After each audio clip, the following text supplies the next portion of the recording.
Senhoras e senhores, boa noite. Sejam todos bem-vindos. Grande dia hoje. Aula especialíssima com o professor Rafael Brodbeck. Muito bom ter vocês aqui conosco.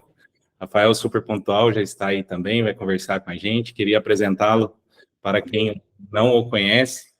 Quase não tivemos essa aula aqui por uma questão de tempo, de clima. Ciclone passando pela cidade onde o Rafael mora. Ele me mandou mensagem agora há pouco falando, Thiago, caso eu não responda, não apareça, é porque caiu energia aqui, e quando isso acontece é comum de cair energia. Né, Michele? A Michele é do Sul também, Latara está na Argentina, e também imagino que saiba do que eu estou falando. Mas sem mais delongas, vou apresentar aqui o Dr. Rafael. O Rafael é esposo da Aline, pai de 5 filhos, formado em Direito, é delegado aí no Rio Grande do Sul, tem 5 crianças lindas. Rafael, seja bem-vindo. De antemão, na frente de todos aqui, quero te agradecer por ter aceitado o convite. A sala é sua, meu caro. Muito obrigado. Muito obrigado, meu caro. Sejam bem-vindos e muito obrigado pela honra deste convite. Realmente, a chuva está complicada. Aqui nós estamos com um inverno bem atípico. Porque geralmente o inverno do Rio Grande do Sul ele tem chuva, mas não mais do que no verão, né? Nós temos dias de muito frio com sol. Para quem não é do Rio Grande, geralmente o pessoal do Nordeste, né, confunde frio com chuva. Então, acho que quando está frio é porque choveu. Não, aqui nós temos temperaturas negativas, mas com o céu azul e o sol brilhando. Mas esse ano não, esse ano está extremamente chuvoso e quente para os nossos padrões. Claro, quente para os nossos padrões, não para os padrões de um carioca, por exemplo, né? Porque 14, 15 graus, embora seja quente para o inverno gaúcho, que a gente está acostumado com temperaturas abaixo de zero ou próximas, é frio para muita gente. Mas, enfim, parece que hoje vai começar a esfriar um pouco e estava com uma ameaça de ciclone, estava prejudicando até o jogo do Grêmio e atrasou o jogo, de modo que eu não estou vendo o segundo tempo e estou dando prioridade a vocês do que ao tricolor. Eu te mantenho informado, tá bem? Eu estou com o status do jogo aberto aqui. Então... eu já sei que a gente está perdendo para o Bahia, mas nós perdemos um pênalti, cara. Tinha um pênalti feito ali para ele fazer, não fez. Mas, enfim, né, estar entre os amigos é uma alegria para mim. Então, pessoal, o Thiago me convidou para tratar com vocês de moral sexual, moral matrimonial. Né? É um tema delicado, é um tema que se presta a muitos desvios quando nós não compreendemos exatamente os princípios, né? Aquilo que nós precisamos ter como não somente um norte, não só um balizador, mas como o fundamento das ações. Né? Em primeiro lugar, a teologia matrimonial, teologia sexual matrimonial, ela é uma aplicação da teologia moral. E como teologia moral, ela trabalha com comportamentos humanos. Comportamentos que se traduzem em atos, mas também em omissões, né? Ou também em pensamentos e atividades, obras, palavras, enfim, tudo aquilo que é uma atividade humana. Atividade do pensamento, atividade física, né, no mundo material. E muitas vezes apenas o próprio cogitar de algum ato. Né? Então, todos os atos humanos são revestidos de responsabilidade, de modo que falar em moral significa falar em atividade humana. O cachorro, quando come um sapato, ele não tem responsabilidade quanto a isso, né? Ele faz por instinto. Ele não pode ser julgado sob um prisma moral. O ser humano, sim. Mas o ser humano, quando está em atividade voluntária, né? Um sonâmbulo não tem culpa. Né? Alguém que não tem o domínio da sua razão pode ser isento de algum julgamento moral. E quando nós falamos em moral, há uma confusão, por exemplo, de algumas pessoas, seja da mídia, seja dos próprios cristãos, em considerar que existe uma moral cristã, né? Ou uma moral católica, ou como alguns tendem a falar, uma moral judaico-cristã. Isso não existe. Então, esse é um primeiro ponto que nós temos que abordar. Isso não existe. Não existe moral judaico-cristã. Não existe moral cristã. Não existe moral católica. Existe moral. Ponto. Todos os homens estão obrigados aos atos morais. A moralidade, ela está no coração do ser humano. Eu não preciso praticar uma religião para saber que eu não posso fazer churrasquinho do meu semelhante. Eu não preciso da ação da graça, e aqui eu não estou negando a graça, eu não sou um pelagiano, não sou um voluntarista, claro que não, mas eu não preciso da ação da graça para saber que eu não posso furtar as coisas do próximo, que eu não posso matar, não posso adulterar. A própria razão humana, né, me mostra que existem comportamentos esperados, não apenas para viver em sociedade, porque não é o Estado que me impõe, não é um contrato social que me impõe, embora o Estado possa impor algumas ações, algumas atividades, ou rechaçar outras atividades, muitas vezes digamos, em decorrência da lei moral, mas o fato é que nós estamos todos obrigados à moral, ainda aqueles que não a aceitam. Mesmo que eu não concorde que um ato deva ser julgado pela moral, a moral não deixa de existir. Então, muitas vezes no Instagram, às vezes na caixinha, as pessoas dizem: eu sou católico, então eu não posso fazer isso. Opa, não. É verdade, tem leis. Ele fez gol, valeu. Laço. Aqui, ó. Que existem leis próprias para católicos. Existem leis próprias para católicos que obrigam só os católicos. Mas isso não está no campo da moral diretamente. Por exemplo, a abstinência de carne na sexta-feira. Não é uma lei, não é uma lei natural. Não é da moral. Deus não revelou isso. Não é nem da relação. Uma lei da igreja. Então, católico, mas isso não obriga outras pessoas. Certo? Mas a moral não é isso. A moral não é uma lei eclesiástica que diga como é que tem que ser o governo da igreja, como é que são horários, que a gente tem que fazer determinadas abstinências, determinados jejuns, que a gente tem que ir à missa no domingo. Isso são leis humanas. E que nós, católicos, estamos obrigados por ser membros de uma instituição. Assim como um batista, um luterano, um metodista, está obrigado às leis da sua instituição. Mas nós não estamos falando disso.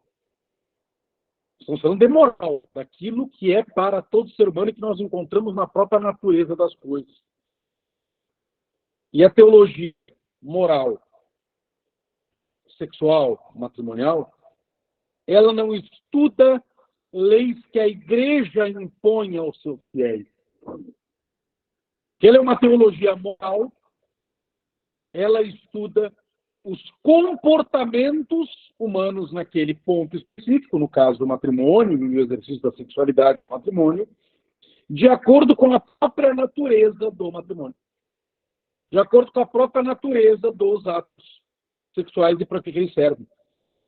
Então, para que nós entendamos teologia moral, sexual, matrimonial, nós temos que entender o que é o matrimônio.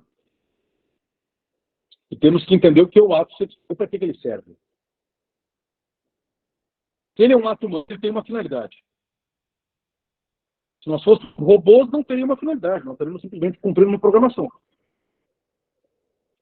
Os atos humanos, eles são inclinações manifestadas no mundo de alguma forma, pelo pensamento, por uma omissão, por uma ação, por uma palavra, com vistas a realizar algo. Ele tem uma finalidade. Se eu vou para a academia e eu vou treinar, minha finalidade é uma finalidade estética, uma finalidade de saúde, ou aumentar massa magra, ou perder banha, né, perder massa gorda, melhorar a minha condição cardiorrespiratória. Eu tenho uma finalidade, eu não vou puxar ferro porque eu tenho simplesmente prazer em puxar ferro, embora alguns possam ter. Mas ele não vai por isso. Eu não conheço ninguém que frequenta academia, ainda que goste de levantar peso, dizendo eu vou porque eu gosto da sensação de levantar peso. Não. A sensação de levantar peso pode até ser uma finalidade, uma finalidade principal. Aquilo ali é um meio para nós chegarmos a uma finalidade. Assim como a alimentação. Nós não nos alimentamos porque a comida é prazerosa apenas. Nós nos alimentamos, nós comemos porque precisamos de nutrientes. Precisamos estar de pé. O que não impede que a atividade de alimentar-se possa ser prazerosa e nós possamos buscar esse prazer. Não há problema. Se a comida fosse ruim, nós não nos alimentaríamos. Se nós tivéssemos comer cinza de cigarro aqui, a gente não se alimentaria. Então, há um prazer na alimentação que é bom, que é lícito, que pode ser buscado, desde que nós não neguemos a sua finalidade principal para o qual ela foi criada, que é nos alimentar. Se eu vou num rodízio de pizzas, né, ou numa churrascaria de espeto corrido, como se diz aqui no Rio Grande, que é o rodízio de carne, nós comemos tudo que tem para comer, e vamos ao banheiro, botamos dentro da goela, vomitamos, e voltamos para a mesa para comer mais, nós estamos focando apenas no prazer da alimentação e estamos excluindo a finalidade principal, que é o alimentar-se, que é o nutrir-se. Não é problema ter prazer naquela pizza. Não é problema ter prazer naquela carne. Eu estou na frente da minha churrasqueira aqui, né, de tanto que eu gosto. Então, não é problema. Agora, é problema eu excluir a finalidade principal. Eu vou vomitar para poder comer mais, porque meu interesse não é me alimentar. Meu interesse é apenas o prazer, o sabor da comida. Eu estou desviando a minha conduta da finalidade para a qual ela existe. Então, nós temos que entender o que é o ato sexual e o que é o matrimônio. Quando Deus cria o homem, ele cria homem e mulher. Não foi um acidente de percurso, não foi algo fortuito, não foi ao acaso. Deus assim estabelece por uma complementaridade entre os dois.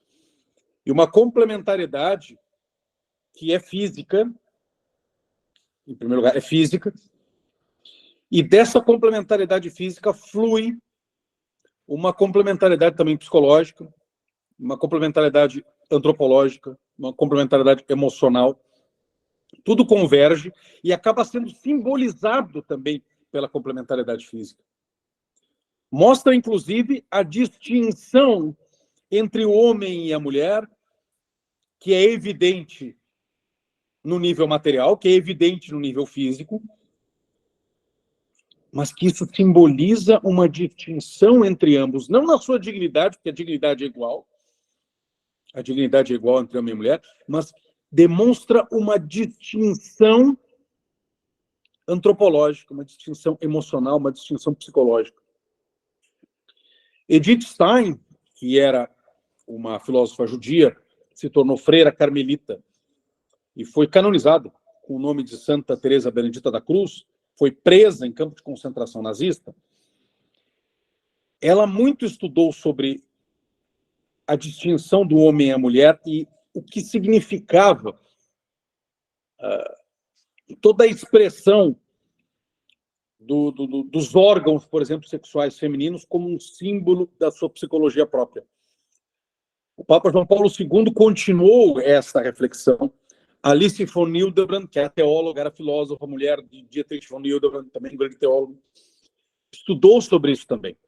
Santa Hildegarda de Bingen, também na Alemanha, lá na Idade Média, também já falava sobre isso.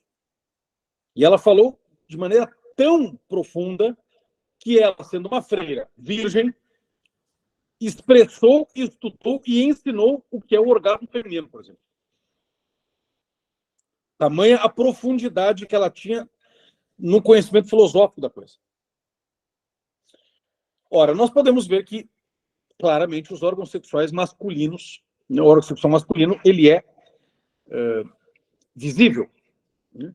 Protuberante, é para fora, é ativo, enquanto a mulher tem os seus órgãos protegidos. O seu órgão sexual é protegido. No ato sexual, a mulher recebe. Não estou dizendo que a mulher não possa ter iniciativa nas coisas, não estou falando nada disso, estou falando da questão física. Ela recebe o órgão sexual masculino dentro dela. E o produto da excitação masculina vai para dentro dela. O esperma do homem, o espermatozoide, vai para dentro dela e se une com o óvulo que está dentro dela. E continua dentro dela. Não é que nem galinha, que fica lá e depois sai. Não, fica dentro dela. E dentro dela é gestado. Edith Stein dizia que isso é um símbolo poderoso da mulher como uma acolhedora. Ah, mas eu sou mulher, não sou tão acolhedora. Mas aí são as questões dos grandes problemas que nós temos dentro da nossa organização pessoal por conta do pecado original que criou uma desordem interna. Mas a inclinação natural da mulher é do acolhimento. É do acolhimento. Ela acolhe o homem, ela acolhe o esperma do homem, ela acolhe o filho que é gestado dentro dela, fica com ele 9 meses, depois amamenta próximo a ela, fica com ela perto do corpo, cuida muito próximo dele, tem uma ligação especial com o lar. É próprio da mulher, por conta do seu órgão sexual de acolhimento e interno, ter uma psicologia de acolhimento, uma psicologia de internalização das coisas. Por isso que, independentemente do temperamento, a mulher vai internalizar mais as coisas. Claro que uma mulher colérica vai externalizar muito, mas não tanto quanto um homem colérico. E a mulher melancólica vai internalizar as coisas muito mais internalizado do que um homem melancólico que internaliza. Porque é próprio dela. Então, nós vemos assim que as questões sexuais elas não estão dissociadas de um entendimento completo do que é o ser humano e das distinções quanto à sua natureza no sexo feminino e no sexo masculino. Tudo isso tem um propósito. Essa distinção sexual entre homem e mulher não é meramente física. Ela é física como símbolo de algo interno mais profundo. O interno e o externo se relacionam. O interno e o externo conversam. O exterior manifesta o que é do interior. Ou de uma pessoa sem neuroses. Uma pessoa ordenada, que tem a sua vida interior ordenada. Nesse sentido, nós já vemos. Então, a mulher ela tem uma capacidade do acolhimento. Vejam quando a gente fala que Deus é pai, né? Óbvio, Deus não tem sexo. A gente representa, muitas vezes, Deus como um barbudo, barba branca, né? Semelhante ao seu filho Jesus, porque o pai e o filho são duas pessoas da mesma Santíssima Trindade. Quem vê o pai, quem me vê, vê o pai, como dizia Cristo. Enfim, nós representamos, mas Deus ele não tem sexo. A segunda pessoa da Santíssima Trindade, que é Deus, se encarnou como homem, Jesus, tendo um sexo masculino. Mas a sua natureza divina, a qual está unida à natureza humana, na única pessoa divina, não tem sexo. O Pai não tem sexo, o Espírito Santo não tem sexo. Mas por que nós dizemos que Deus é Pai? Ou seja, a gente representa a Deus como homem. Em primeiro lugar, num nível mais simples, porque quem vê a Cristo vê ao Pai, e Cristo se encarnou como homem, então nós representamos o Pai como Pai, ou seja, como homem, não como mãe. Mas há um sentido mais profundo na teologia da Santíssima Trindade sobre isso. O Pai, quando gera o Filho, e eu não sei se todos estão familiarizados com teologia dogmática, e teologia sistemática, mas eu vou aprofundar um pouquinho com vocês. Não houve um tempo e tempo entre aspas, porque eles estão fora do tempo, em que o Espírito Santo não existisse. O Pai sempre existiu, o Filho sempre existiu, o Espírito Santo sempre existiu. Do contrário, o Filho e o Espírito Santo não seriam Deus. Certo? Para que o Filho seja Deus, para que o Espírito Santo seja Deus, ele tem que ser eterno tanto quanto o Pai. Isso é eterno desde sempre. Não, Deus Pai existia desde sempre, aí ele criou o seu Filho Jesus, depois o Espírito Santo. Não. Porque ou Deus é eterno, ou ele não é Deus. Os atributos de Deus, sua onisciência, sua onipresença, sua onipotência, sua eternidade, não são características que estão presentes em Deus de maneira aleatória ou fortuita. São características que, se não existissem, ele não seria Deus. Se Deus não fosse onisciente, ele não seria Deus, seria outro que seria Deus, não ele. É por isso que os deuses gregos depois foram vistos por Aristóteles como símbolos ou como um outro tipo de entidade, mas que não Deus, porque eles tiveram o início. Deus tem que ser Deus desde sempre, sob pena de não ser Deus. Então, se o Filho é Deus, e se o Espírito Santo é Deus também, eles existem desde sempre. Só que o que caracteriza a diferença do Pai, do Filho e do Espírito Santo? Porque o Pai é a causa. O Pai, vocês imaginem vocês olhando-se para vocês mesmos. Quando vocês se olham no espelho, vocês geram uma imagem na cabeça de vocês daquilo que vocês estão vendo, certo? Ou vocês veem qualquer coisa, estão vendo agora esse vídeo. Vocês estão vendo por quê? Porque na cabeça de vocês está se formando uma imagem daquilo que vocês estão vendo. Agora imaginem Deus desde toda a eternidade. Não tinha gente, não tinha bicho, não tinha dinossauro, não tinha sol, não tinha estrela, não tinha planeta, não tinha nada. Não tinha porcaria nenhuma, só tinha ele. Desde sempre. Desde toda a eternidade. Só ele. Ele olhava a quem? A ele mesmo. Ele contemplava a quem? A ele mesmo. E desde sempre se contemplava. E formava, então, uma imagem na sua mente. A imagem que Deus vê na sua mente é o Filho. Só que como essa imagem é perfeita, porque Deus é perfeito,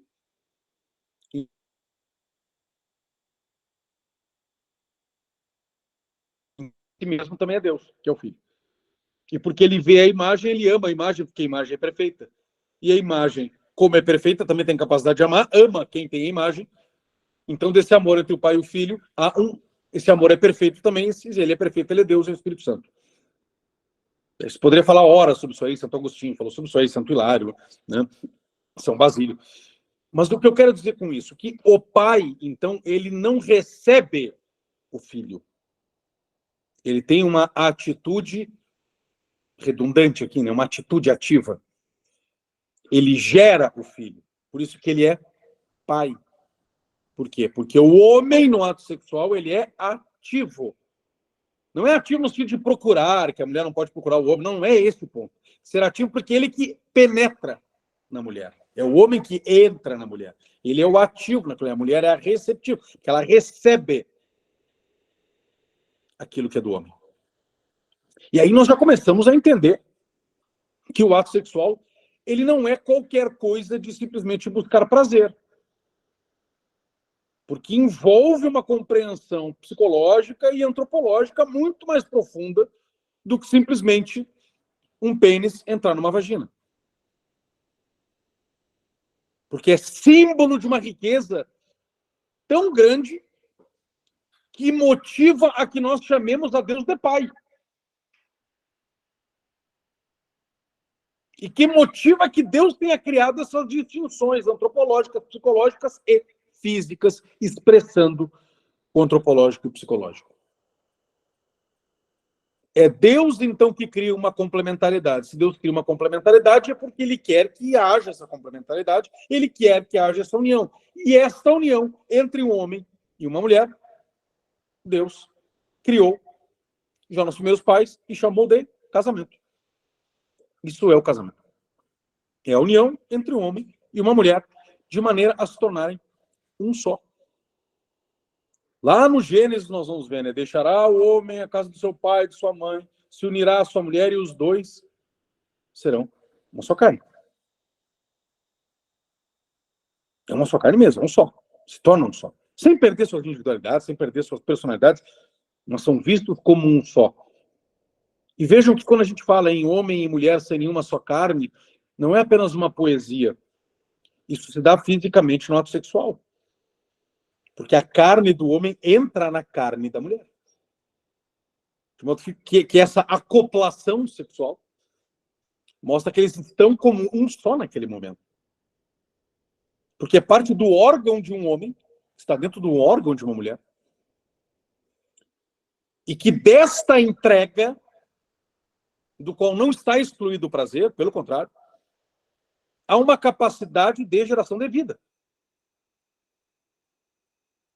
Assim como Deus, por um ato ativo, gerou o Filho eternamente, desde sempre. E quis, por amor, criar o mundo. Ele nos faz participar do seu ato de criação. Mediante o quê? Por que Deus cria o mundo? Deus criou o mundo por amor. Então, nós participamos do ato criacional, gerando novas vidas, mediante um ato de amor. E por isso nosso sexo não é como do cachorro e da cadela. Porque ele é um ato, de certa forma, participante de Deus e, portanto, movido pelo... E é por isso que o sexo matrimonial ele é baseado na entrega que um cônjuge tem pelo outro. Não se está excluindo o prazer próprio de quem faz o ato sexual. Mas o interesse maior, que é o amor, deve me mover para buscar mais o prazer do outro do que o meu.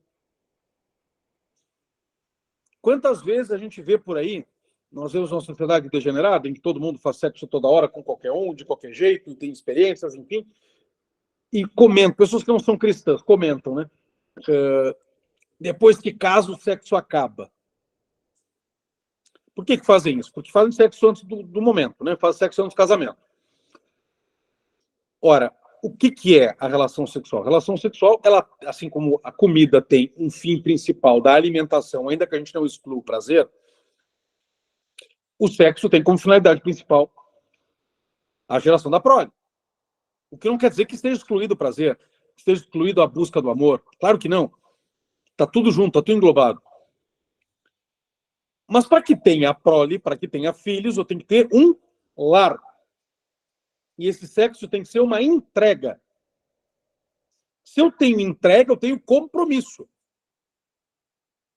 Ora, dois namorados não têm um compromisso um com o outro. Eles estão se conhecendo para ter um compromisso. Não, mas eles já têm um compromisso. Então por que não casam, porra? Você já tem capacidade de se entregar um ao outro, de ver. Não, é que a gente não pode, veja bem, por causa do dinheiro. Então não tem compromisso. Porque ainda tem óbice, ainda tem obstáculo. Então um relacionamento entre namorados não pode ser de um compromisso entre eles, para que eles vão se conhecendo, não sejam canalhas um com o outro, e tem que se conhecer para rumo ao casamento. Mas ele não tem um compromisso de ser uma só carne, de viver casados até que a morte separe. Ele não tem um lar onde vai ter que o fruto do amor vai acontecer, que é o filho. Tá? O cara tá morando com o pai, tá morando com a mulher tá morando com seus pais, o cara tá morando com seus pais também, aí eles vão ter filho e vai fazer o quê? Vai todo mundo para casa do avô? Eles não têm um lar. Eles não têm um compromisso. Né? Namoro é feito para acabar. Ou acaba no altar, ou acaba cada um dando um pé na bunda do outro. Então não tem relacionamento ainda. Então as pessoas dizem, mas o sexo, quando eu namorava, era melhor e agora que eu casei ficou ruim. Por quê? Porque quando faziam sexo quando namorados, não é, ainda que pudesse ter talvez, mas eu amo a minha namorada, eu quero dar prazer para ela. No fundo, o principal argumento para o cara fazer sexo no casamento é para buscar prazer para si. E se ele busca o prazer da mulher, é porque o prazer da mulher dê prazer para ele. Que ela vai gostar, vai querer fazer mais com ele.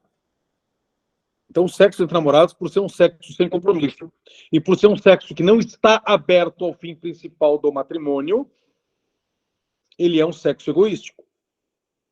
De modo que no namoro, se é egoístico, eu estou buscando o meu prazer, bem, então eu vou buscar várias vezes, vou fazer toda hora. É o que eu quero, é para mim.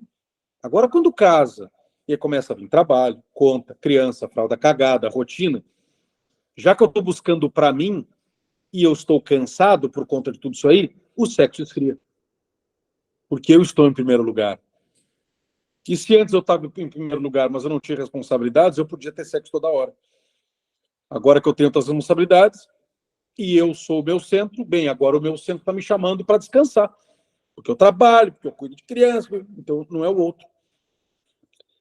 Agora, no momento em que eu tenho o sexo como uma doação, como um ato de amor, assim como Deus é pai e gera o filho por amor, e cria o mundo por amor, e nos faz participantes desse ato mediante a relação sexual por amor, eu tenho o sexo matrimonial, com um lar estável, com um compromisso de vida, até a morte que separar. Eu tenho uma inclinação para buscar a minha esposa para a satisfação dela, por amor a ela, e dela por mim.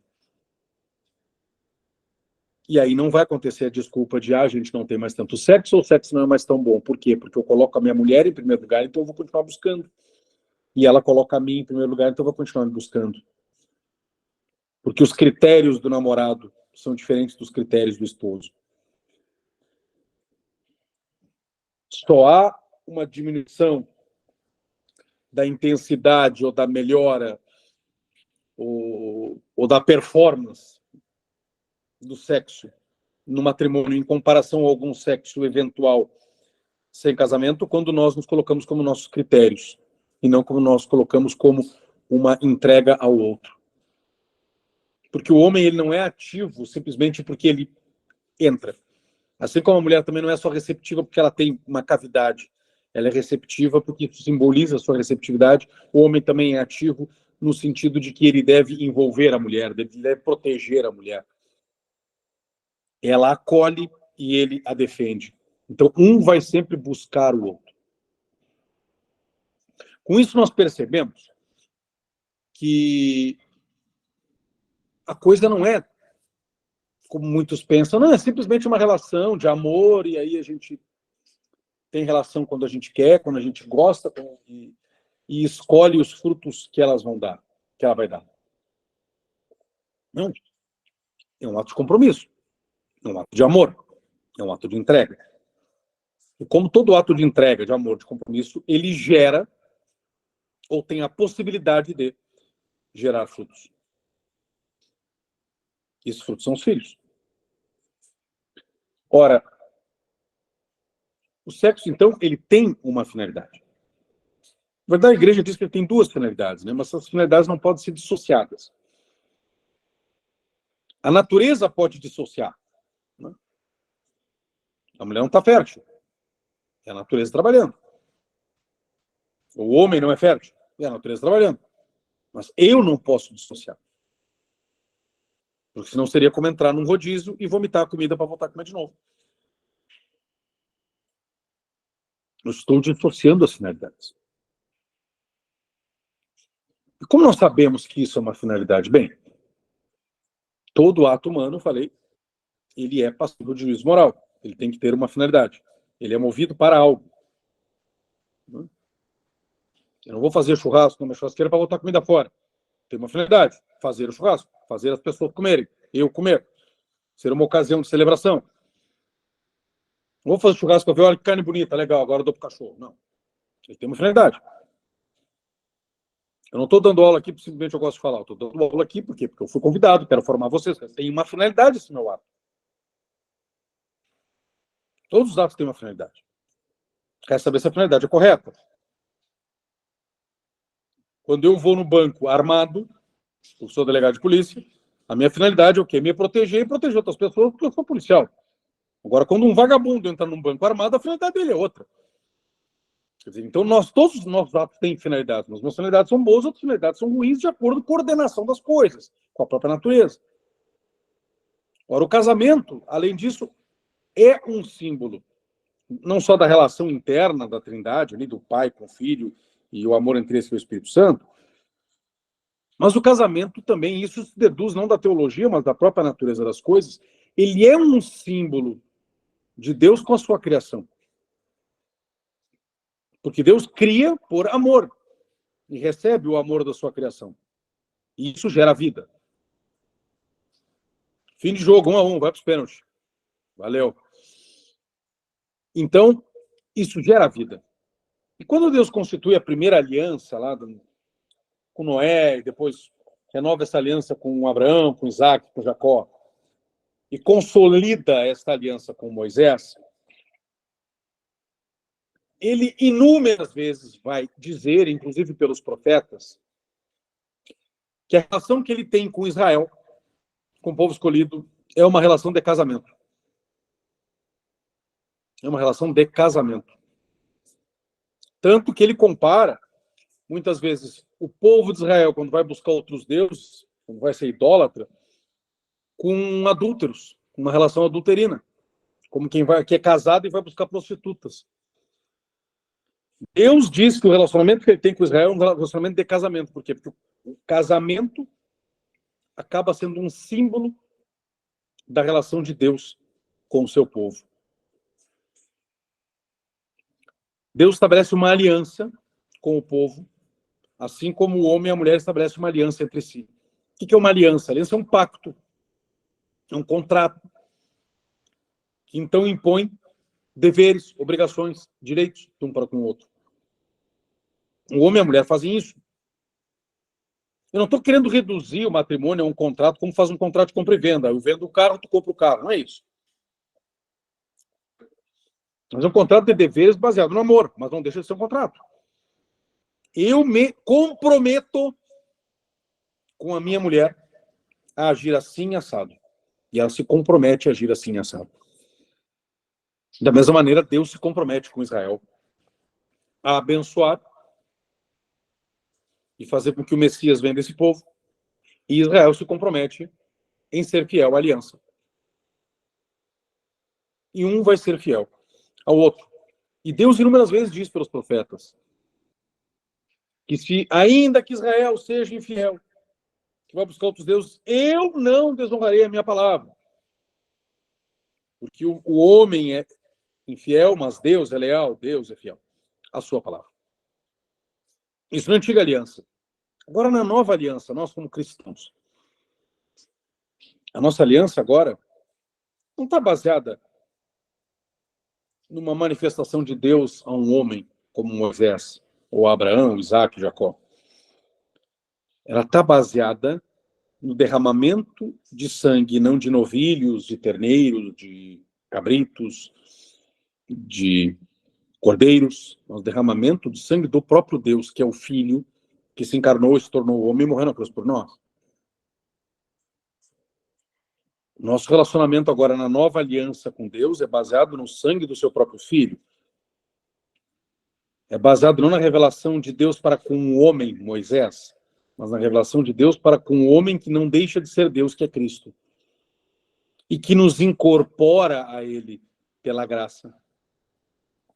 Nos faz participar dele como os ramos são enxertados na videira, como ele falava no Evangelho. De modo que esse simbolismo anterior do casamento, como derivação do casamento entre Deus e Israel, agora se torna mais profundo. É um casamento entre Cristo e a igreja. Por isso que no livro do Apocalipse vai dizer que a igreja é a noiva. A igreja é a esposa. Lá na Patrística, você vai ver que a igreja é a esposa de Cristo. Mas São Paulo também diz que a esposa é o corpo de Cristo. Afinal, é o corpo, um corpo místico, né, do qual ele é a cabeça, nós somos os membros, enxertados pela graça. Que a graça é a participação na natureza divina. Ou seja, nós somos pela graça o que Cristo é pela natureza. Pela natureza nós somos o quê? Filhos dos nossos pais. Cristo pela natureza é filho de Deus. Mas pela graça nós nos tornamos filhos de Deus. Então estamos unidos a ele como um corpo, do qual ele é a cabeça, nós somos membros. Afinal, a igreja é corpo? Ou a igreja é esposa? É os dois. Porque a minha esposa é carne da minha carne. Nós somos uma só carne porque ela é minha esposa. A igreja, por ser esposa, é carne de Cristo, é o corpo de Cristo. É o corpo místico de Cristo. E é por isso que no sacramento da Eucaristia, o sacramento da comunhão, ou seja, nós ficamos em união uns com os outros, em união com Deus, está o corpo de Cristo. Porque por este corpo de Cristo, que nós comungamos, nós recebemos, sob as aparências de pão e de vinho, que é o corpo de Cristo, nós nos unimos ao corpo de Cristo, que é a igreja, do qual ele é a cabeça, nós somos membros. Então, se na aliança antiga, que era mera preparação para a aliança nova, era sombra, já havia um simbolismo de casamento, agora esse simbolismo é ainda maior. Porque Cristo se casa com a igreja, que é o seu corpo. A esposa, ela se torna esposa porque é seu corpo, e é seu corpo porque é esposa. E ele casa com ela na cruz. A cruz é um casamento místico. A morte de Cristo na cruz é um casamento místico. E assim como no casamento o homem se une com a sua mulher, não somente ali diante do padre, diante do pastor, não, se une mesmo, ele vai para a cama e o membro viril do homem entra nos órgãos sexuais femininos, carne de uma carne. a igreja se une da mesma forma com Cristo, ou seja, da mesma maneira, não da mesma maneira sexual, eu digo, mas misticamente ele se une com ela, assim como o homem se une com a mulher. É isso que acontece na cruz. A cruz é um casamento. E como todo casamento, ou quase todo, vai ter uma festinha, né? Essa festinha vai ser no fim do mundo. O Apocalipse fala, né, das bodas, da ceia das bodas do Cordeiro. Essa ceia vai ser no final. Mas o casamento já houve. Então, o casamento cristão, e nós estamos falando entre cristãos, ele é um símbolo, não apenas do amor de Deus por Israel hoje. Ele é símbolo do amor de Cristo pela igreja e da igreja por Cristo. E como se manifestou esse amor? Pelo sacrifício. O amor de Cristo pela igreja foi tal que ele derramou o seu sangue por ela. O casamento de Cristo com a igreja é uma morte para si mesmo. Cristo morreu na cruz pela sua igreja. A entrega de Cristo, que é o matrimônio com a igreja, o matrimônio místico, é a sua entrega na cruz derramando seu sangue. E se o nosso casamento é um símbolo disso, e isso é um símbolo do nosso casamento, o casamento entre uma mulher deve ser da mesma forma. É uma entrega. Eu vou casar porque eu vou ser feliz. Não. Cristo não foi feliz morrendo na cruz. Ele chorava. Ele chorou na quinta-feira santa, sabendo o que ia acontecer. Pai, afasta de mim esse cálice. Quem viu o filme do Mel Gibson da Paixão de Cristo, estava feliz ali, Davi, rindo. Isso, mais uma chicotada. Não. Eu não vou casar para ser feliz. Eu vou casar para fazer o outro feliz. Cristo morreu na cruz para fazer a felicidade da sua igreja. E a igreja se coloca unida a Cristo para fazer a felicidade de Cristo. E aí nós vamos compreender o que é o relacionamento matrimonial e o sexo que simboliza isso. Porque o sexo, que é reservado apenas aos cônjuges, é a manifestação da entrega. De modo que se a cruz foi um sacrifício, e todo sacrifício tem o quê? Tem um sacerdote, tem uma vítima e tem um altar, né? O macumbeiro, quando vai fazer uma macumba ali, uma galinha preta é a vítima, a encruzilhada é o altar, e o pai de santo lá é o sacerdote. Em alguma tribo indígena que sacrifica virgens nos vulcões para aplacar os seus deuses contra os terremotos, tem os sacerdotes deles lá, tem a vítima, que é a pobrezinha da virgem da tribo perdida lá que eles conquistaram, tem o altar que é o vulcão, onde eles vão jogar a mulher lá, pobrezinha, para aplacar os seus deuses. Todo sacrifício tem um altar, uma vítima, um sacerdote. O sacrifício da cruz teve um sacerdote, que foi Cristo, porque ele quis se entregar, ninguém matou ele, pobrezinho, ele quis oferecer o sacrifício, ele também é a vítima, porque ofereceu a si mesmo, e há um altar, que é a cruz. E se o nosso casamento, ele deriva do casamento entre Cristo e a igreja, o ato da entrega, que é o sexo, ele também tem um altar. A cama do casal é um altar. Com isso eu não estou dizendo que só se faz relação sexual na cama, né? Mas é onde geralmente se faz. Então, a cama do casal é um altar. É um local de entrega. O que é um sacrifício? É entregar algo. O sacrifício é uma entrega de algo, tornando esse algo sagrado, sacro, né? Sacrificium, sacrofaciere, fazer um sacrifício, fazer algo sagrado. É a entrega de algo que importa na destruição da coisa. Essa é a definição do sacrifício. Então, por exemplo, eu vou sacrificar um cordeiro, aí eu vou comer o cordeiro, ou então eu vou botar fogo no cordeiro para ele ser queimado. Tem que ser, né? Cristo ali se entregou na cruz, o que aconteceu? Ele morreu, derramou seu sangue, ressuscitou no terceiro dia, mas morreu naquele momento. Houve a destruição da coisa, do templo, que era o seu corpo. A missa, os católicos ensinam que a missa é um sacrifício, não um novo, como se o da cruz não fosse suficiente. É o mesmo sacrifício da cruz tornado presente. Então há o mesmo sacerdote, que é o padre, que faz as vezes de Cristo, por conta do sacramento da ordem. Tem a vítima, que é o próprio Cristo, porque ali não é mais pão, é o próprio Cristo que se torna. E tem um altar ali, que é um altar, a mesa onde o padre celebra, que simboliza a cruz. E há a destruição da coisa. Por quê? Porque a vítima, que é o Cristo que está sob as aparências do pão e do vinho, é comungada, ou seja, eu mastigo. Eu como, tomai e comei. Eu como. Então eu destruo a coisa sacrificada. Só que eu destruo unindo a mim mesmo. Vejo que é uma destruição não por ódio, né? É uma destruição por amor. Uma destruição me tornando aquela coisa. Eu me torno o Cristo, ele se torna a mim mesmo, nós nos unimos. Então, o sexo do casal não deixa de ser uma forma de sacrifício simbólico. E o que há de destruição da coisa para ver sacrifício? Obrigado, Michele. Passamos nos pênaltis. Daí, Grêmio. Quem vai ver essa aula gravada não vai entender merda nenhuma, né, tio? Mas, enfim. O que acontece? Para ver o sacrifício tem que ter a destruição da coisa. Mediante colocar fogo, né, a manducação, que é o comer. Ninguém está dizendo que a gente tem que morder a mulher, né, e nem tocar fogo nela. Mas há uma destruição. Que destruição há ali? A destruição do ego. A destruição de si mesmo. A destruição do egoísmo. A destruição da própria satisfação. E quando os casados entendem isso, eles não apenas aprendem a amar mais, mas o próprio sexo se torna melhor. Então, mesmo por motivos egoísticos, cortar o egoísmo é melhor. Embora pareça um contrassenso. E é justamente porque nós aprendemos a amar e a nos entregar como um sacrifício, como um símbolo do amor de Cristo por nós, nós por Cristo, é que nós entendemos o que se pode ou não pode fazer no ato sexual.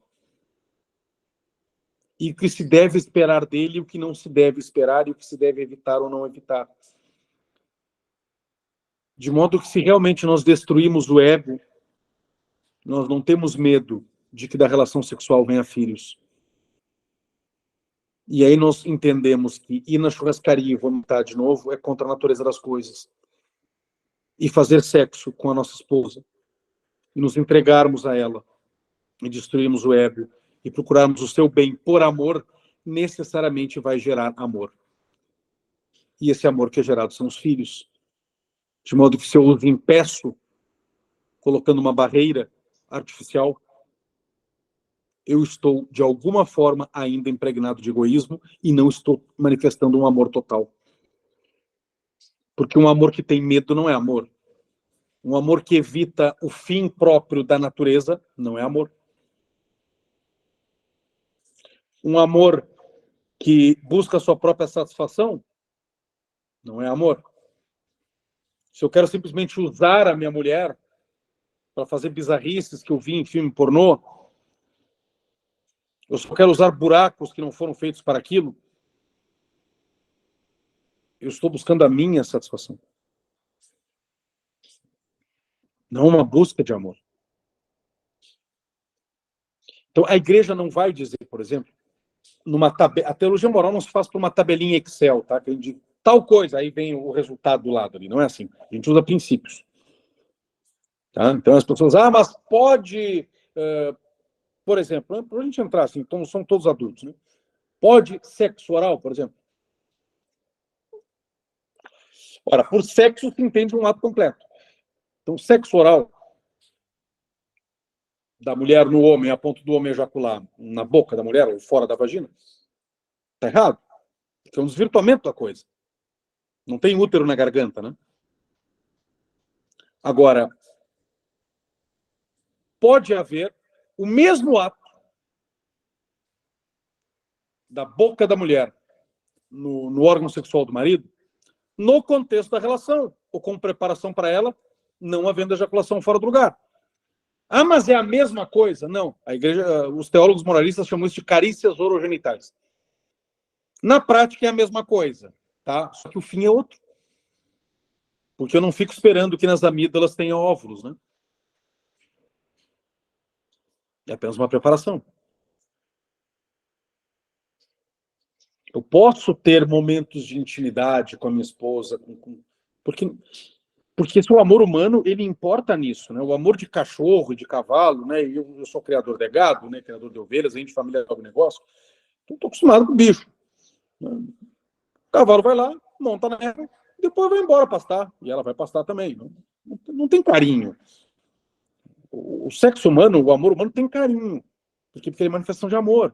Então esse carinho pode se manifestar em forma de carícias, mas essas carícias todas se ordenam para a complementariedade dentro de um processo amoroso, que se for realmente amoroso e entregue, e não egoístico, e simbolizante do amor entre Cristo e a igreja, e que isso é um dado da revelação, mas que mesmo sem a gente considerar Cristo e a igreja, pela própria natureza das coisas, analisando a anatomia, analisando que daquilo ali surge vida, ou seja, pela própria natureza, por isso que eu disse desde o início lá que a moral não é uma moral católica, não é uma moral cristã, não é uma moral judaico-cristã, é moral para os indivíduos, não é uma lei da igreja para os fiéis, é a própria natureza das coisas que nos diz isso, pela observação simples da anatomia e da biologia e da psicologia envolvida nisso, porque a anatomia ali é símbolo de uma realidade interior, de uma realidade mais profunda, como eu já falei. Nós chegamos à conclusão do porquê do ato sexual. E a partir de saber do porquê do ato sexual, nós podemos deduzir mais ou menos, às vezes de maneira direta e às vezes com o raciocínio, que o raciocínio é o que é a razão. A razão é a faculdade da inteligência aplicada a um pensamento um pouco mais sofisticado do que a mera intelecção direta, né? Ou de observação. Às vezes com uma observação direta da inteligência, às vezes com um raciocínio um pouco mais sofisticado, nós podemos deduzir, sem o auxílio da graça, sem a revelação, sem nada, que pela própria natureza, o sexo é isso, o casamento é isso. Sem nem falar de Cristo. Mas quando a gente fala de Cristo, a gente tem uma motivação maior. Porque além do amor natural com o qual nós nos inclinamos para o próximo, nós temos o exemplo de amor dele para conosco. E que nós devemos replicar na nossa relação com os semelhantes, na nossa relação com o próximo. E quem é mais próximo do marido do que a mulher? E quem é mais próximo da mulher do que o marido? De modo que teologia moral sexual é basicamente isso. Mas eu vou deixar depois um link, que está em inglês, de um moralista que eu gosto muito. Ah, mas aí é facilmente traduzível. Quem entende inglês, beleza. Quem não entende, bota no Google Tradutor ali, tranquilo. Sobre teologia moral sexual. Com aspectos, inclusive, mais casuísticos, né? Mas eu não quis entrar em casuística, senão vai ficar no pode, não pode, e vai reduzir numa tabela Excel. Né? Teologia não é lista de pode, não pode. Mas ali ele dá os fundamentos de algumas coisas e vai explicando as derivações.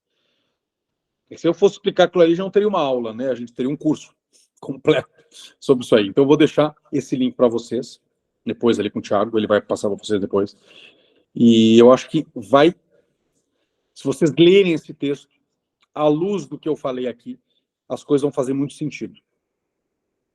Porque ele vai colocar exemplos, vai colocar casos, mas vocês vão ver que não é simplesmente um teólogo cagando regra. É a partir de princípios esses que eu coloquei aqui.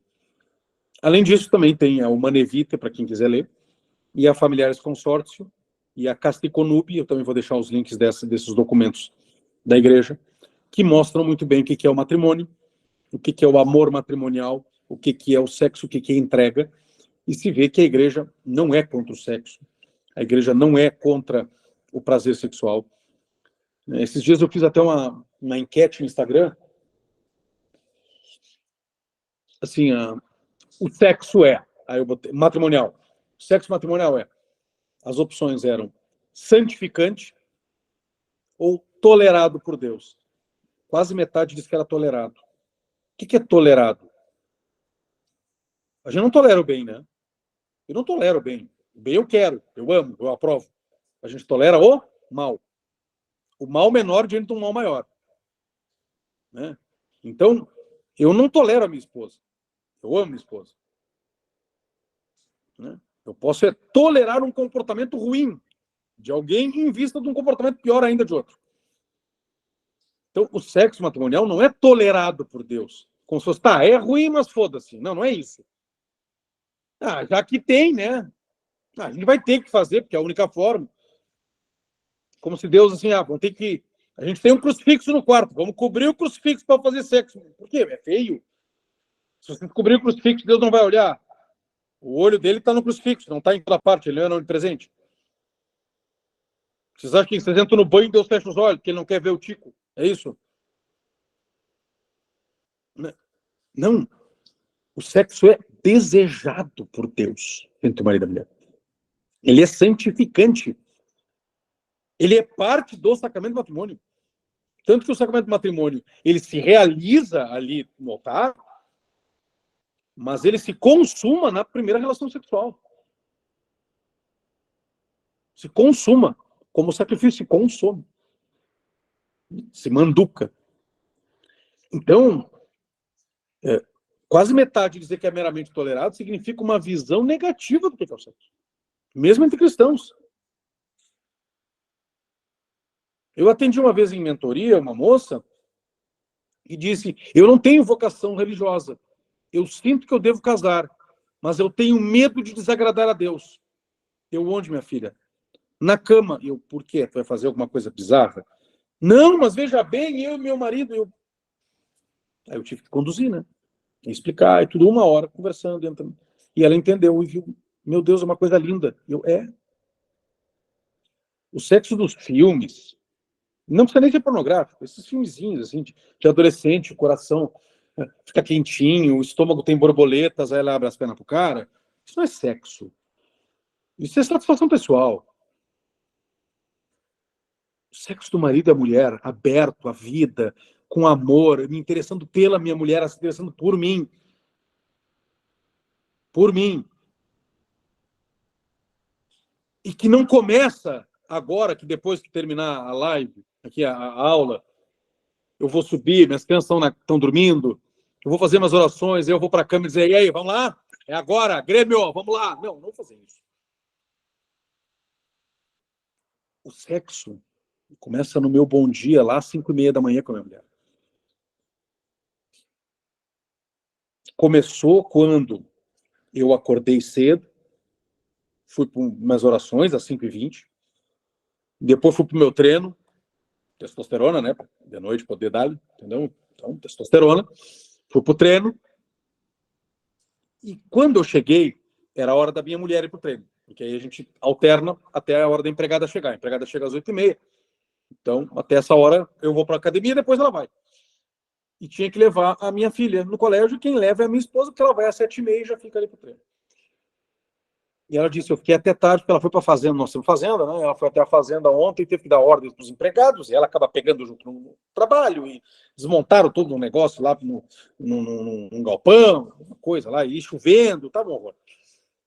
E eu tinha ido viajar, e voltei ontem, então ela está muito cansada, ela disse, eu não vou conseguir hoje, eu estou com dor, eu não vou conseguir treinar. Eu vou ficar um pouco na cama aqui. Eu poderia, tá, mas pelo menos leva uma filha, né? Que tu que leva sempre. Não, por que eu vou fazer isso? Não, deixa comigo, fica um pouquinho mais. Tô na rua, vou lá, levei minha filha. Tá, eu não fiz mais nada de uma obrigação, não tô me vangloriando disso. Minha mulher faz coisas muito mais para mim. Mas é ali que começa a relação. Porque eu me entrego a ela, e ela se entrega a mim. De modo que aí depois eu cheguei, fui pro banho, quando eu saí do banho, ela tinha visto uma roupa para mim, tinha visto a minha gravata.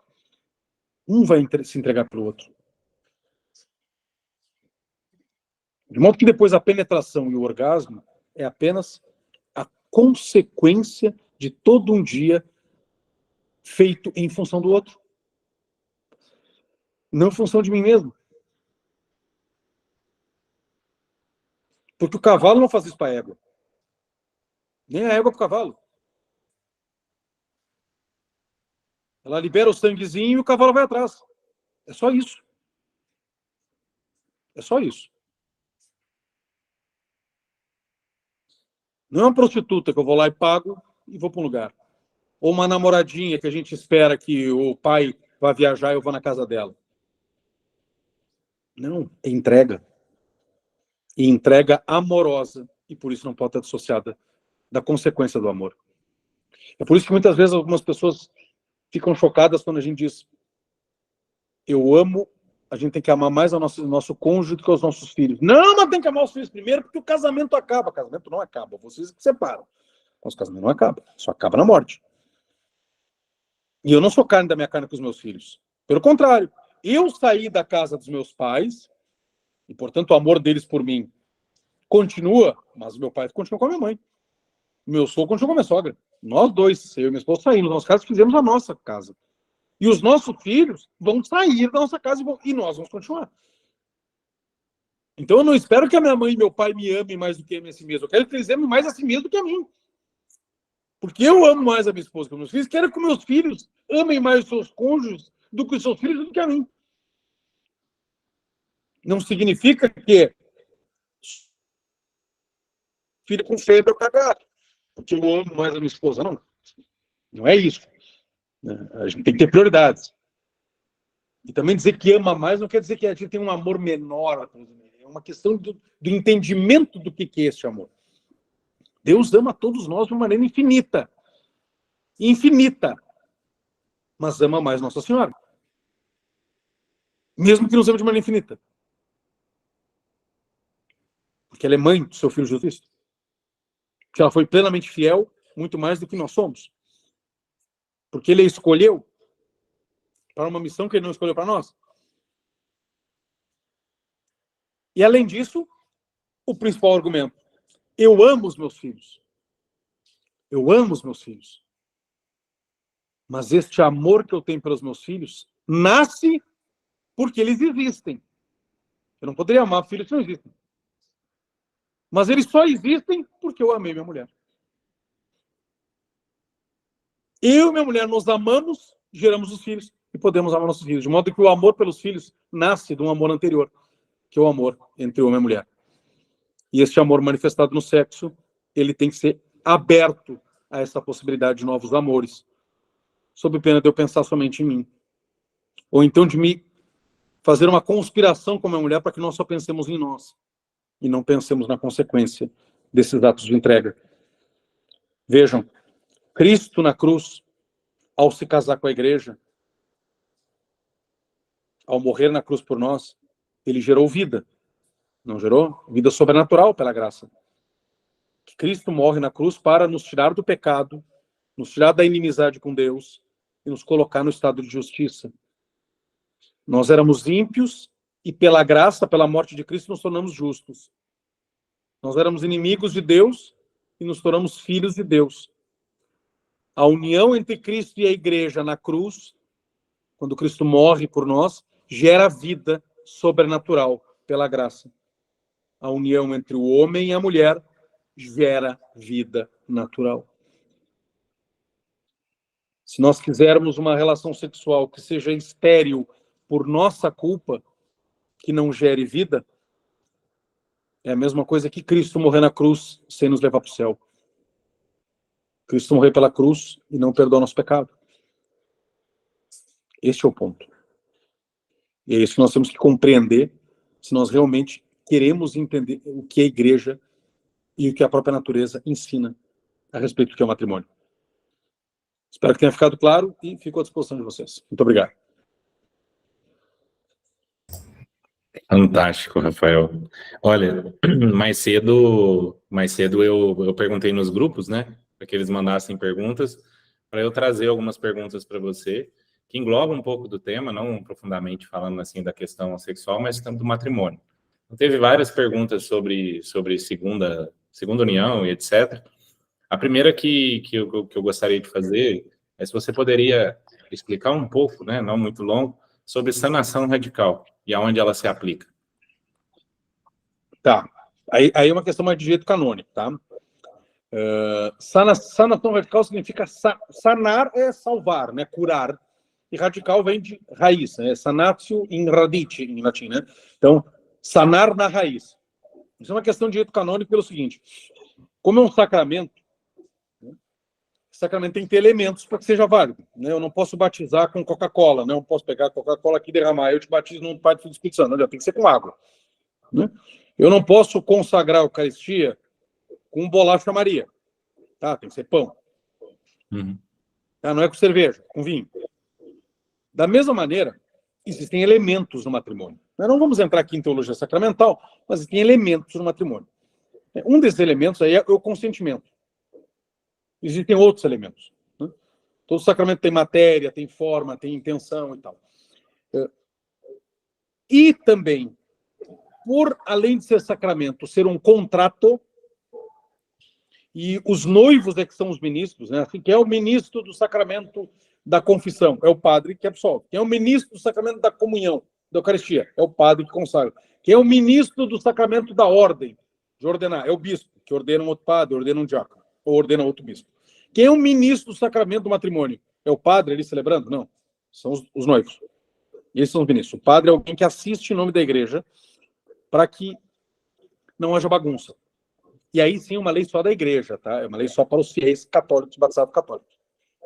De modo que um casamento entre dois casados protestantes, batizados protestantes, nunca foram batizados católicos, se eles casam diante de um pastor ou casam diante até mesmo de um juiz de paz, se tem os elementos de matrimônio, o sacramento é sacramento para nós católicos.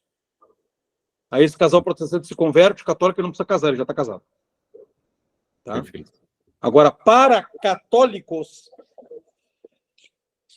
ou seja, para batizado católico, quem foi batizado na igreja católica um dia, ainda que não tenha praticado, tenha saído, enfim, é preciso obedecer à chamada forma canônica, que é um elemento do contrato, é um elemento jurídico.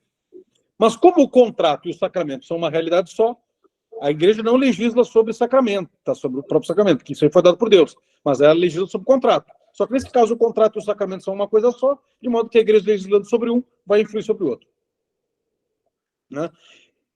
Então, como os ministros são os próprios noivos, antigamente, estou falando de antes da Idade Média, né, início da Idade Média, era muito comum o cara disse, eu quero casar com a mulher. Ele ia lá, falava com o pai dela, levava para casa dele e estava casado. Por quê? Porque eles eram os ministros. Ele tinha intenção, eles tinham a matéria, que são os seus próprios corpos, tinham a forma do sacramento, que é o quê? Que é um compromisso público que está junto. E eram os ministros que estão casados, não precisavam da bênção da igreja, do rito, era um sacramento. O cara pegar a mulher lá e levar para o seu castelo, né? Ou para sua aldeia. Só que aconteceu o seguinte, os caras começavam a encher o saco das mulheres. Eles diziam, não, mas eu nunca tive intenção de casar, eu nunca quis casar, era só uma amante, era uma concubina, tchau, para ela pegava outra. Então a igreja, vendo que você estava virando bagunça, ela diz, bem, então a partir de agora vocês são obrigados a casar na igreja com uma forma específica, vai ter um contrato, vai ter um padre, vai ter proclamas, vai ter todo um processo, porque para vocês não façam bobagem. Então a igreja obrigou no nível do contrato, só como o contrato é o mesmo sacramento, influi uma coisa na outra, mas a igreja só legisla para os seus fiéis, não legisla para outros. Aí ela estabeleceu quem são os fiéis, quem um dia foram batizados católicos. Então, há elementos de nulidade, ou seja, que faz com que o sacramento não exista, quer por conta do próprio sacramento, né? Por exemplo, um homem casar com um homem, mas que se castrou e fingiu com a mulher. Aquele casamento não existe. É nulo. Tá por um defeito da própria natureza. Um cara casar com a irmã. É nulo. Pela própria natureza.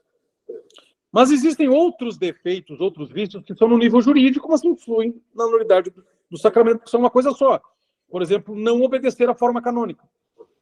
Ou seja, alguém batizado católico não casar com o processo devido na igreja. Quando há, então existem vícios, né, no sacramento, no casamento, que são insanáveis. Por exemplo, um homem casar com um homem, ou um homem casar com a própria irmã, ou casar com a mãe. São insanáveis, não tem como resolver. E tem outros vícios, quer no nível sacramental, quer no nível jurídico, mas que refletem no sacramental, que são sanáveis. Por exemplo, eu vou casar com uma limitação, mas eu vou casar, não é até que a morte separe, vai ser eterno enquanto dure, enquanto ter o amor. Esse casamento não existe. Esse casamento foi inválido por defeito de intenção. Ele não quis comprometer. Pode ter festa, pode ter padre, pode ser na Nossa Senhora do Brasil, em São Paulo, pode ter um padre com os paramentos mais belos, com coro gregoriano lá, pode ter tudo. Não houve casamento. Mas, num determinado momento, essa pessoa que tinha esse pensamento se converte. Ela já era católica ali, mas de qualquer jeito, mas ela se converte. Não, tem que obedecer ao que Cristo quer da minha vida. Eu quero um casamento e tal. O casamento se convalida naquele momento. Ainda que ela não saiba, ela não precisa pensar nisso. Ele se convalida automaticamente, se torna sacramento. Ela casou a partir daquele momento, mesmo que não saiba. Né? Só que existem vícios que não são sanáveis pela própria pessoa, como esse. Existem vícios que devem ser sanados pelo bispo, por uma desobediência a uma ordem canônica. Por exemplo, os dois eram batizados católicos, mas não levavam muito a sério a fé, e casaram lá diante de um cartório. Tinham todos os elementos, eles queriam ficar para sempre, estavam abertos à vida, amavam um ao outro, se entregavam verdadeiramente, mas não casaram diante da igreja. Não é sacramento, por quê? Por falta de forma canônica. Porque, como eles eram batizados católicos, são obrigados. Só que em determinado momento se converte, uma das partes. Aí ela propõe para a outra parte, vamos casar na igreja, porque a gente não está casado. Vamos. Beleza, eles vão lá e vão casar. Mas se a outra parte não quer se casar. Na verdade, não é que ela não quer se casar, ela acha que já está casada, ela quer ficar casada a vida inteira, mas ela acha que ela não precisa daquilo ali. Porque ela não se converteu ainda e tal. Ela acha que não precisa daquilo ali. Como é que se pode fazer? Se pode pedir para o bispo, porque ele tem essa autoridade, para fazer a sanação radical. O que é a sanação radical? É sanar lá na raiz, ou seja, nos efeitos retroativos, lá naquele momento, aquela falta de forma canônica lá há 20 anos, quando casaram no civil, que faltou aquele elemento, o juiz dá aquele elemento. Qual é o elemento que ele dá? A dispensa da forma canônica. Como não é uma lei de Deus, é uma lei da igreja, o bispo pode modificar. A lei de Deus, o bispo não pode mexer. Ele não pode dizer que está autorizado a fazer churrasquinho do seu semelhante. Ele não pode autorizar que está liberado a gente fazer estupro coletivo, roubar dos outros, assaltar banco. Mas ele pode liberar de uma lei da igreja. Uma abstinência de carne, por exemplo, ou do cumprimento do preceito dominical, como na pandemia, os bispos dispensaram, né? De ir à missa nos domingos, quando a pandemia. Foi uma lei da igreja, uma lei de Deus. A lei de Deus é santificar o domingo, mas o modo de santificar o domingo, que é ir na missa do domingo, é a lei da igreja, não é de Deus. Então o bispo pode dispensar. Nesse caso, a mesma coisa. O juiz dispensa do quê? Da forma canônica, ou seja, da obrigatoriedade de casar segundo o processo da igreja. O bispo pode fazer isso. Só que ele não faz agora, ele faz desde sempre. Então ele transforma aquele ato lá diante do juiz, que seria válido se os dois batizados fossem batizados fora do catolicismo, mas não para quem foi batizado no catolicismo, ele torna aquele ato lá diante do juiz um sacramento. Ele sana na raiz. Isso é a sanação radical. Mas não somente para isso, para várias outras coisas que pode fazer também. Excelente. Muito bem. Tem mais uma aqui. E assim, esse tipo de assunto aqui, ele é campeão.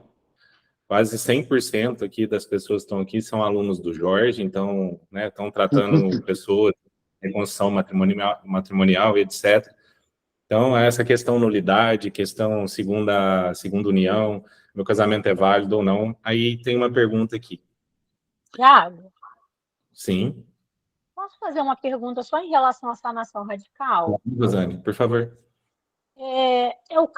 O casal é católico, casado no civil, e tinham intenção, já estavam organizando o casamento religioso, e por alguma razão lá, aqueles proclamas se interromperam e eles acabaram não casando no religioso.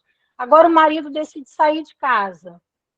Esse caso cabe sanação radical para que a esposa se sinta casada no religioso ou não? Bem, mas aí ela vai casar com um cara que não quer mais nada com ela. Primeiro ponto. Então, sim. Mas ela queria a segurança de estar casada perante Deus. Tá, mas ela quer a segurança para o quê? Os atos que ela já cometeu, tá? Porque ela quer restaurar o casamento dela. Ah, se ela quer restaurar, tá. Sim, ela quer restaurar o casamento dela. Mas aí, embora eu não seja terapeuta, eu considero que isso aí tem que ser feito depois de tentar restaurar. Porque senão, o que vai acontecer? Em primeiro lugar, se por acaso ela faz a sanação radical e ela casa e o cara não quer nada com ela vai passar a vida inteira sem o cara. E não podendo casar com outro. Porque ela está casada. Sim. Segundo ponto. Ela teme que ele case com outra na igreja. Mas tem um outro ponto. Essa sanação radical, em tese, não vai ser possível. Por quê? Porque um dos elementos do casamento que é o presente. O cara não tem consentimento mais, ele não quer, e ele nunca esteve. Que não tem como consertar uma peça quebrada se falta uma peça. Uma das pecinhas. E essa peça é essencial, né? Que não pode casar contra a vontade dele. Não é? Então não tem como, porque a sanação radical é uma espécie de casamento. Então não tem como. Alguém pergunta aqui uma dúvida. Quando dois são batizados na igreja católica, mas criados como protestantes. A igreja estabeleceu, justamente por conta de confusão, tá, mas ele é de qual? Ela estabeleceu que católico, para o sentido matrimonial canônico, não é aquele que professa a fé católica, e sim aquele que um dia foi batizado católico. Ou foi recebido na igreja católica depois. Então, se o cara foi o cara é filho de luteranos, batizado como criança luterano e tal, beleza, não é católico. Agora, o cara foi católico, batizado católico, mas logo em seguida foi para a igreja luterana. Embora ele não seja católico, para fins matrimoniais ele é católico. O que interessa ali nessa questão, para a observância da forma canônica, é o batismo. Tá? Obrigada. De nada. Mas eu não sou canonista, viu? Eu conheço o jeito canônico porque eu sou jurista, sou delegado de polícia. Então a gente acaba católico e jurista, vai pegar um pouco de jeito canônico. Mas eu tenho, inclusive, depois um canonista para indicar para vocês, caso vocês queiram, tá? Perfeito. Um advogado lá de Goiânia, muito bom. Perfeito. Aqui a pergunta que eu ia fazer para você, ó, casamento que não se enquadra nos critérios de nulidade, ambos em segunda união. Aí, aqui ela adiciona, né, conheço padres que dizem não ter problema no ato da comunhão, mesmo com a separação. E aqui a consciência sobre saiu de casa, né, foi viver outra vida para os dois, não existia. Aqui uma das partes se tornou consciente agora. Falei, caramba, é realmente até que a morte os separe. Só que já tem uma segunda vida acontecendo há muitos anos para as duas partes. Entendeu? Tá. Aqui prevalece a questão do pecado mortal por estar fora e ser casado. Não pode casar com outro na constância de um casamento. Né? Então, se é viúvo, é viúvo. Mas se tem constância do casamento, não pode casar com outro. Cristo não tem uma segunda esposa. Ele não morreu por duas igrejas. Né? Morreu por uma. Só que tem uma coisa. Se eles não tinham consciência ali que até que a morte separe, dificilmente esse casamento foi válido. Então ele se encaixa no critério de nulidade numa... Possivelmente se encaixa. Possivelmente se encaixa. E tem uma pergunta muito simples também, né? A jurisprudência da Rota Romana é o Tribunal de Apelação em Roma, tá? Que é a terceira instância nos casos matrimoniais. Primeiro na diocese, depois numa diocese seguinte, depois em Roma.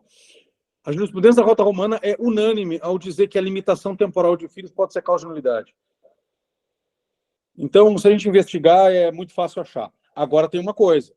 O direito canônico diz que o matrimônio goza o favor do direito. Ou seja, se presume válido até a sentença definitiva. Então não é, eu tenho caso de nulidade, é nulo. Não. Não. Eu tenho que presumir que é válido até que o juiz eclesiástico diga que não é. Entendeu? Sim. Tanto é por isso que existem casos de casais que estão casados em nulidade, mas não sabem disso, nunca entraram com processo, não fizeram nada. Presume-se válido. Eles não estão pecando por terem relações fora do casamento, por exemplo. Entendeu? Se presume válido. Então, da mesma forma, também eu não posso dizer, então eu não tinha essa consciência, é nulo, então eu estou com outro e pronto. Não. Até porque eu não vou casar, eu preciso de uma sentença. Agora, se, por exemplo, não tem causa de nulidade, não tem capítulo de nulidade, ou então você entrou com o processo e se declarou que não é nulo, e eu estou com outro, o que é? Eu sei que é difícil, eu sei que é duro, eu sei que a sociedade não se prepara para isso, às vezes tem filhos envolvidos, mas não tem outro nome que não adultério. Por quê? Porque eu estou tendo um comportamento romântico com uma pessoa que não é meu cônjuge, tendo um cônjuge legítimo. Perfeito. Tendo um cônjuge legítimo. Então, o que o padre tem que aconselhar? Ele pode comungar. Mas a comunhão, o que é? A comunhão com Cristo e com os irmãos. Como é que eu vou estar em comunhão com Cristo não vivendo a vontade dele? Então, na verdade, eu estou comendo a minha própria condenação, como São Paulo vai dizer lá na Carta aos Coríntios. Maravilha. Pessoal, eu vou abrir para mais uma pergunta aqui, de quem levantar a mão primeiro. para a gente liberar o Rafael para... Amanhã começa bem cedo o dia dele, ainda vai finalizar ainda, porque ele tem as orações para finalizar. Alguém tem alguma pergunta? É só levantar a mão aí. Dou-lhe uma? Duas? Bom, acho que não. E assim, nessa explicação das duas perguntas que você respondeu, Rafael, ela já se completa na maioria das perguntas que foram feitas no grupo, né? Essa questão do batizado, né? Se é batizado na católica ou na luterana, enfim. Tem algumas outras aqui que eu vou orientar quem não está aqui na sala, que fez a pergunta, ao reassistir a aula com atenção, que vai ter a resposta sobre isso. Tá? E qualquer coisinha, use minhas caixinhas ali no Instagram. Exato, é isso eu ia falar agora, né? E assim, para quem teve perguntas, né, mandou perguntas e ele não respondeu, pô, ele faz um mega serviço lá no Instagram dele, respondendo mais de 50 por dia, né? Então, assim, meu professor do Instagram, e queria agradecer também, eu estou muito feliz, a semana passada o seu xará, Rafael de Abreu, deu a grande notícia que você, né, vai nos ajudar. Vou dar aula lá no Instituto. Exatamente, e a gente ficou muito feliz, assim, tá ansiando por isso aí, né, quase que uma direção espiritual, né, para a gente entender como fazer isso direito, né, fazer da melhor forma. Eu fiquei muito contente. Rafael, você tem algo a oferecer para o pessoal, além do seu curso de churrasco? Olha, né? O curso de churrasco... A livraria, que é muito boa. A livraria, tudo mais. O meu curso de churrasco, que na verdade não é simplesmente ensinar a assar carne, é uma reflexão antropológica, psicológica do serviço, da análise simbólica do fogo, da história do gaúcho, do Rio Grande do Sul, da Argentina, do Uruguai. É um curso diferente, assim, dos demais. Ele está dentro de uma plataforma que nós chamamos de Comunidade Família Brodbeck, uma comunidade que eu e minha esposa fizemos, em que ali tem todos os nossos cursos, exceto a Escola da Montanha, que é outro curso que a gente tem. Que curso que eu estou falando? Como catequizar os filhos em casa, curso de introdução à patrística e à patologia, que tem 90 aulas, curso de liturgia. Tem um curso da minha esposa chamado Resgate Sua Feminilidade. Tem um curso meu sobre São José como modelo de virilidade. Tem uma masterclass minha completa sobre sexualidade conjugal, em que eu desenvolvo isso que eu falei aqui também, mas de outras formas, com outras palavras. Tem todas as nossas masterclasses ali também. Tem história da igreja, tem história das heresias, tem cruzadas, tem um monte de coisa ali também. Que mais que tem? Curso sobre vida espiritual, introdução à vida espiritual, introdução aos sacramentos, o que é oração, o que é oração mental, como é que nós nos colocamos na vida, formação da inteligência, formação da vontade, formação dos apetites, das paixões, e várias lives que nós fizemos que ficam perdidas por aí. Nós fizemos uma curadoria, colocamos ali. As aulas que eu e minha esposa demos como bônus para outros cursos de outras pessoas também estão ali. E é um modelo de assinatura em que a pessoa assina e tem acesso a tudo isso. Tudo isso. Tá? Por 60 pila por mês. É mais barato comer uma pizza e tem mais de 300 horas de conteúdo. E toda hora nós estamos botando mais, porque tem áudios semanais que nós botamos. E essa semana já eu botei mais o quê? Mais umas 5 horas de aula, só essa semana. Nós estamos também, eu estou fazendo uma pregação sobre os salmos, pegando cada salmo e fazendo uma pregação expositiva sobre cada um dos salmos. Nós vamos comentar os 150 salmos. Depois vamos comentar o evangelho de cabo a rabo também. Então, quer dizer, é muito material, é muito farto, e se continuar, se daqui a pouco tiver 600, 700 horas, eu vou ter que subir o preço. Então, se quem quiser, tem que ser agora. Muito tá? bom. Comunidade Família Brodbeck, o link está na minha bio, ali do Instagram. É só assinar. Maravilha. Ana Paula perguntou aqui sobre restauração, né? Sobre restauração do esposo que está fora de casa. Você tem algum conselho para isso? Posso completar? Sim, claro. Sabendo que, como o senhor falou, que casamento não acaba, como fazer nesse caso onde cônjuges estão fora de casa e que não tem contato para recuperar e restaurar e terem continuação nesse matrimônio? Tem que buscar esse contato, mas buscar esse contato de uma maneira prudente, primeiro analisando as causas, né? E assim como a gente falou que o ato sexual tem que ser uma doação, a análise da falência do casamento também tem que ser uma doação, ou seja, eu não vou primeiro dizer, eu quero meu marido de volta, aquele canalha que fazia isso, aquele outro, mas eu quero ele. Não, eu quero meu marido de volta, quero minha mulher de volta, porque eu errei nesse ponto, naquele outro, estou disposto a mudar. Então tem que ter uma mudança de mentalidade pessoal primeiro. Essa mudança de mentalidade pessoal, ela vai transbordar de tal forma que pode fazer com que o cônjuge naturalmente perceba isso com um contato que a gente vai tentar, e aí o Dr. Jorge vai ter as ferramentas mais adequadas para orientá-los, né?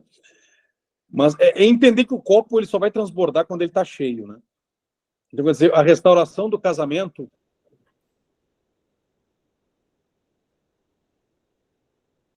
também não vai ser de uma hora para outra. Eu quero mudar e eu vou chamar ele, eu vou chamar ela, eu vou levar flores, nós vamos jantar e tudo vai ficar uma boa e nós vamos para a cama. Não, às vezes ela não quer nem ouvir a voz do cara, né? Então, o que a gente tem que fazer? Tem que mudar. E se não for possível? E se não for possível, faz parte da gente perceber que nós estamos, como diz a oração da Salve Rainha, num vale de lágrimas. Cristo disse: quem quer ser meu discípulo, renuncie a si mesmo, tome a sua cruz e me siga. Mas essa é muito pesada.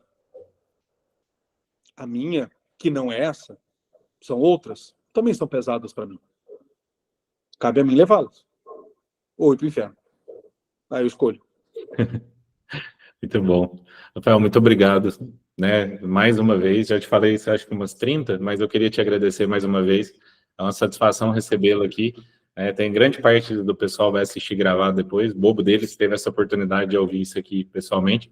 Tomás está aqui também, né? A Latara está aqui, afilhada dos pais. Ela me contou isso hoje, eu achei muito bacana. É que o mundo é pequeno, né? Eu vou tirar um print aqui da tela. Vamos. Quem quiser sorrir, ligar a câmera aí para aparecer, é a oportunidade. 3, 2, 1. Foi. Boa. Rafael, obrigado. Uma boa noite. Agradeço aí a disposição de ficar até 11 horas aqui. Perdeu uma decisão de pênalti ali, né, do Grêmio. Agradeço a disponibilidade também da sua esposa, Aline. Deus abençoe vocês aí. Se precisar de algo, caso a gente possa te ajudar em algo, conte conosco, viu? Muito obrigado, meu caro. Falou, meu caro. Muito obrigado a todos. Fiquem com Deus. Um abraço. Pessoal, muito obrigado. Vou encerrar a gravação. Fiquem com Deus. Até a próxima.